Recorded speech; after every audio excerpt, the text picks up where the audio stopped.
अस्सलामु अलैकुम दोस्तों, आज 12 जून 2026 दिन जुमा है। दोस्तों, उत्तर प्रदेश के संभल जिला से एक बहुत अफसोसनाक खबर आ रही है। पूरी खबर क्या है, आइए जान लेते हैं, सुन लेते हैं।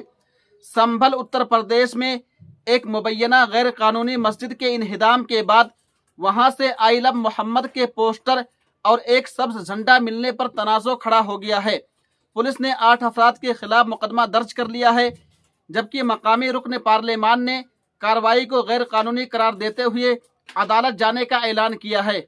पीटीआई की रिपोर्ट के मुताबिक 8 अफराद के खिलाफ मुकदमा दर्ज किया गया है, जब उत्तर प्रदेश के जिला संभल में एक जेर इन्हिदाम मस्जिद के अंदर आई लव मोहम्मद के नारे वाले कई पोस्टर और एक सब्ज झंडा जो मुबैना तौर पर पाकिस्तान के झंडे से मुशाबे था, बरामद हुए। पुलिस के मुताबिक मुस्तफ़ा कादरी मस्जिद को शनिचर को मिसमार कर दिया गया, क्योंकि उसे कब्रिस्तान के लिए मुख्तस जमीन पर गैर कानूनी तौर पर तामीर शुदा करार दिया गया था। संभल के रुकन पार्लियामान ज़ियाउर रहमान बर्क ने सहाफ़ियों से गुफ्तगू करते हुए कहा कि उनके पास भी ऐसे पोस्टर मौजूद हैं और वो भी सब्ज झंडा रख सकते हैं। उन्होंने सवाल किया, इस पर मेरे खिलाफ किसी किस्म का मुकदमा दर्ज किया जाए। किस किस्म का मुकदमा दर्ज किया जाएगा। पीटीआई के मुताबिक समाजवादी पार्टी के लीडर ने कहा कि कानूनी दफात के तहत मुकदमा दर्ज किया जाएगा। अगर मैं अपने दीन के दायरे में रहते हुए अपने अल्लाह और अपने नबी से मोहब्बत का इजहार करता हूं, तो इस पर कानून की कौन सी दफा लागू होती है। बर्क ने इल्जाम लगाया कि मस्जिद का इन्हिदाम गैर कानूनी था और वो इसके खिलाफ अदालत से रुजू करेंगे। सितंबर और अक्टूबर में आई लव मोहम्मद के बैनरों के तनाज़ों के बाद 23 शहरों में 4500 से ज्यादा मुसलमानों के खिलाफ मुकदमा दर्ज किए गए और 265 अफराद को गिरफ्तार किया गया।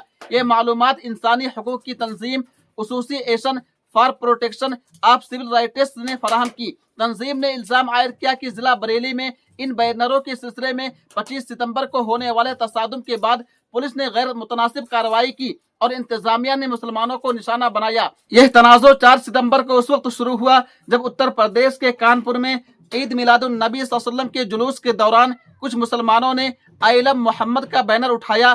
बाज़ हिंदू तंजीमों ने इस पर एतराज़ करते हुए दावा किया कि जुलूस में एक नई रिवायत मुतारफ कराई जा रही है।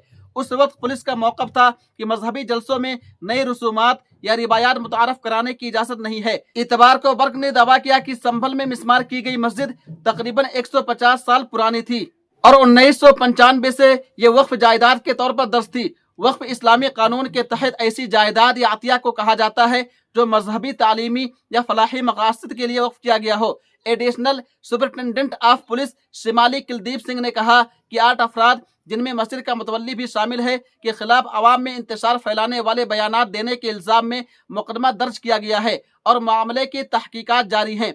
जिला मजिस्ट्रेट अंकित खंडवाल ने कहा कि मस्जिद कमेटी की जानिब से तहसीलदार अदालत की बेदखली के हुक्म के खिलाफ दायर अपील मुस्तरद कर दी गई, क्योंकि कमेटी अपने दावों के हक में कोई मौसर सबूत पेश नहीं कर सकी। तो दोस्तों, ये पूरी खबर। आप इस खबर के बारे में क्या कहना चाहते हैं, कमेंट में जाकर के अपनी राय जरूर दीजिए। तब तक आप हमें इजाजत दीजिए। अल्लाह हाफिज, अपना ख्याल रखिएगा।